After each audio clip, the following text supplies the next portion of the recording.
আমি দুটো ভিডিও দেখছিলাম। একটিতে বিজেপি ছেড়ে পর্ণমিত্র নামের এক ভদ্র মহিলা যোগ দিচ্ছেন তৃণমূল কংগ্রেসে।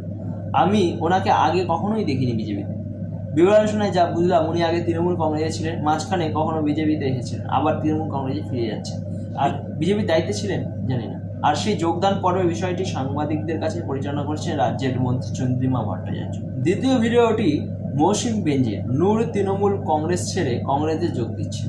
তিনি অনেক পরিচিত রাজনৈতিক ব্যক্তিত্ব। তার সম্পর্কে জানি, কংগ্রেস থেকে তৃণমূল কংগ্রেসে এসেছিলেন, উত্তর মালদা কেন্দ্র থেকে লোকসভায় জিতে এমপি হয়েছিলেন।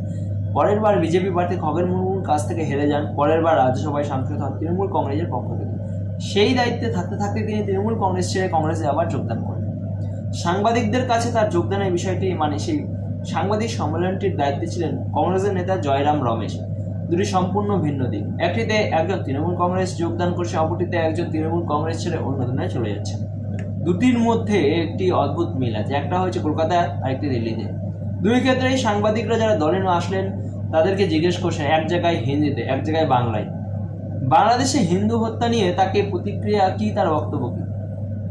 দুই জায়গাতেই যারা যোগদান করেছেন তাদের কিছু বলতে না দিয়ে থামিয়ে দিলেন। এক জায়গায় চন্দ্রিমা ভট্টাচার্য, এক জায়গায় জয়রাম রমেশ। তারা সাংবাদিকদের বললেন এই বিষয়ে কোনো প্রশ্ন করা চলবে না, কেবল তাদের যোগদানের বিষয়টি নিয়ে প্রশ্ন করুন। অর্থাৎ বাংলাদেশে বাঙালি হিন্দু হত্যা নিয়ে কোনো মতামত দিতে তারা নারাজ, বিষয়টিতে তারা সম্পূর্ণ এড়িয়ে যেতে চায়। বাংলাদেশের বাঙালি হিন্দুদের অত্যাচার নিয়ে তারা কোনো বক্তব্য দিতে রাজি নয়।